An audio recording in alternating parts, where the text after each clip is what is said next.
जय श्री कृष्णा, जय श्रीमन नारायण। मेरे भक्ति सागर चैनल में आप सभी भक्तों का स्वागत है। आप सभी भक्तों ने मेरी पिछली वीडियो में भागवत गीता का 7वां अध्याय सुना। इस वीडियो में भागवत गीता का 8वां अध्याय।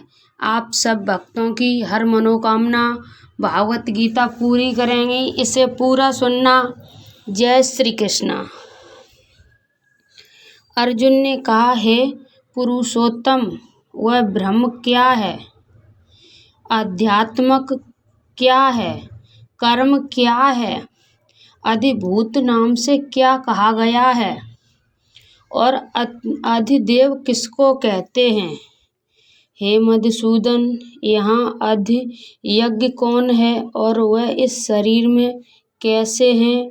तथा युक्त चित्त वाले पुरुषों द्वारा अंत समय में आप किस प्रकार जानने में आते हैं? श्रीमान भगवान ने कहा, परम अक्षर ब्रह्म है, अपना स्वरूप अर्थात जीवात्मा है। आध्यात्मक नाम से कहा जाता है तथा भूतों के भाव को उत्पन्न करने वाला जो त्याग है वह कर्म नाम से कहा गया है। उत्पत्ति विनाश धर्म वाले सब पदार्थ अतिभूत हैं। हृदयमय पुरुष अधिदेव हैं। और हे देहधारियों में श्रेष्ठ अर्जुन, इस शरीर में वासुदेव की अंतर्यामी रूप से अतियज्ञ हूँ। जो पुरुष अंतकाल में मैं भी मुझको ही स्मरण करता हुआ शरीर को त्याग कर जाता है वह मेरे साक्षात स्वरूप को प्राप्त होता है। इसमें कुछ भी संशय नहीं है। हे कुंती पुत्र अर्जुन, ये मनुष्य अंतकाल में जिस जिस भी भाव को स्मरण करता हुआ शरीर का त्याग करता है उसको ही प्राप्त होता है, क्योंकि वह सदा उसी भाव से भावित रहता है। इसलिए हे अर्जुन, तू सब समय में निरंतर मेरा स्मरण कर और युद्ध भी कर। इस प्रकार मुझ में अर्पण किए हुए मन बुद्धि से युक्त होकर तू निसंदेह मुझको ही प्राप्त होगा। हे पार्थ, ये नियम है कि परमेश्वर के ध्यान के अभ्यास रूप योग से युक्त दूसरी ओर न जाने वाले चित्त से निरंतर चिंतन करता हुआ मनुष्य परम प्रकाश रूप दिव्य पुरुष को अर्थात परमेश्वर को ही प्राप्त होता है। जो पुरुष सर्वज्ञ अनाद्य सबके नियंता सूक्ष्म से भी अति सूक्ष्म सबके धारण पोषण करने वाले अंत्य स्वरूप सूर्य के दृश्य नित्य चेतन प्रकाश रूप और अविद्या से अति परे शुद्ध सच्चिदानंद परमेश्वर का स्मरण करता है वह भक्त युक्त पुरुष अंतकाल में भी योग बल से प्रकृति के मध्य में प्राण को अच्छी प्रकार स्थापित करके फिर निश्चल मन से स्मरण करता हुआ उस दिव्य रूप परम पुरुष परमात्मा को ही प्राप्त होता है। वेद के जानने वाले विद्वान जिस सच्चिदानंद घन रूप परम पद को अविनाशी कहते हैं, आसक्त रहित सन्यासी महात्मा जन जिसमें प्रवेश करते हैं और जिस परम पद को चाहने वाले ब्रह्मचारी लोग ब्रह्मचर्य का आचरण करते हैं, उस परम पद को मैं तेरे लिए संक्षेप में कहूँगा। सब इंद्रियों के द्वारों को रोक कर तथा मन को हृदय देश में स्थित करके फिर जिस जीते हुए मन के द्वारा प्राण को मस्तक में स्थापित करके परमात्मा संबंधी योग धारण में स्थित होकर जो पुरुष ओम जिस एक अक्षर रूप ब्रह्म को उच्चारण करता हुआ और उसके अर्थ स्वरूप मुझ निर्गुण ब्रह्म का चिंतन करता हुआ शरीर को त्याग कर जाता है, वह पुरुष परम गति को प्राप्त होता है।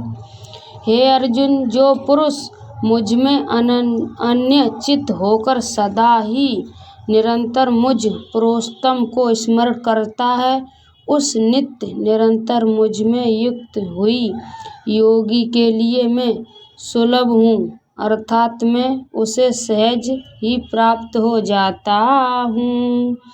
परम सिद्धि को प्राप्त महात्मा जन मुझको प्राप्त होकर दुखों के घर तथा क्षण भंगुर पुनर्जन्म को नहीं प्राप्त होता। हे अर्जुन, ब्रह्मलोक सब लोक पुनरावर्ती है, परंतु हे कुंती पुत्र, मुझको प्राप्त होकर पुनर्जन्म नहीं होता, क्योंकि मैं कालातीत हूँ और ये सब ब्रह्मादि के लोक काल के द्वारा सीमित होने से अनित्य है। ब्रह्मा का जो एक दिन है उसको 1000 चतुर्युगी तक की अवधि वाला और रात्र को भी 1000 चतुर्युगी तक की अवधि वाला जो पुरुष तत्व से जानते हैं, वे योगी जन काल के तत्व को जानने वाले हैं।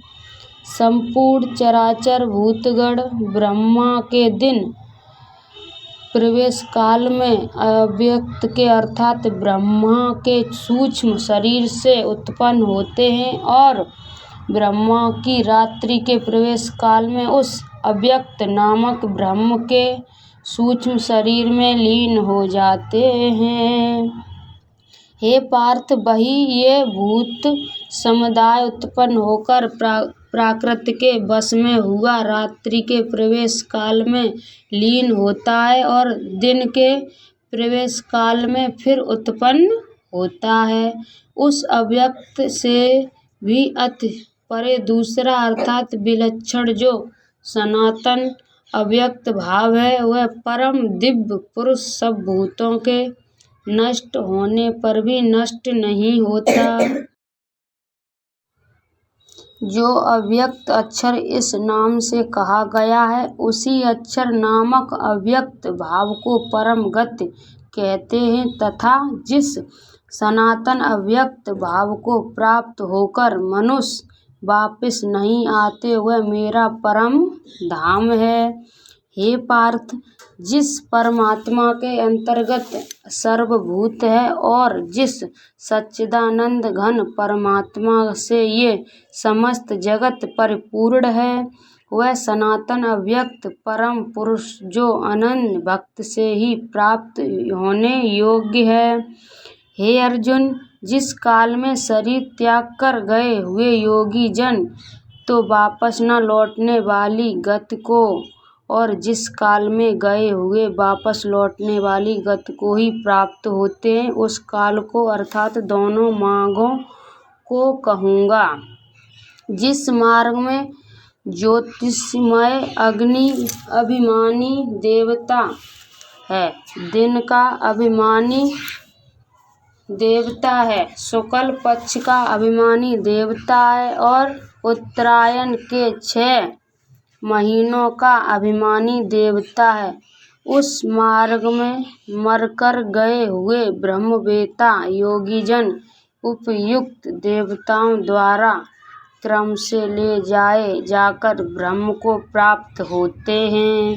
जिस मार्ग में धूमाभिमानी देवता रात्रि अभिमानी देवता हैं तथा कृष्ण पक्ष का अभिमानी देवता है और दक्षिणायन के 6 महीनों का अभिमानी देवता है, उस मार्ग में मरकर गया हुआ सकाम कर्म करने वाला योगी युक्त देवताओं द्वारा क्रम से ले जाया हुआ चंद्रमा की ज्योति को प्राप्त होकर स्वर्ग में अपने शुभ कर्मों का फल भोगकर वापस आता है, क्योंकि जगत के ये दो प्रकार हैं, शुक्ल और कृष्ण, अर्थात देवयान और पितृयान मार्ग सनातन माने गए हैं। इनमें एक के द्वारा गया हुआ, जिससे वापस नहीं लौटना पड़ता, उस परम गति को प्राप्त होता है, और दूसरे के द्वारा गया हुआ फिर वापस आता है, अर्थात जन्म मृत्यु को प्राप्त होता है। हे पार्थ, इस प्रकार इन दोनों मार्गों को तत्व से जानकर कोई भी योगी मोहित नहीं होता। इस कारण हे अर्जुन, तू सब काल में समबुद्धि रूप से युक्त हो, अर्थात निरंतर मेरी प्राप्ति के लिए साधन करने वाला हो। योगी पुरुष इस रहस्यमय को तत्व से जानकर वेदों के पढ़ने में तथा यज्ञ तप और दानादि करने से जो पुण्य फल कहा है, उन सबको निसंदेह उल्लंघन कर जाता है और सनातन परम पद को प्राप्त होता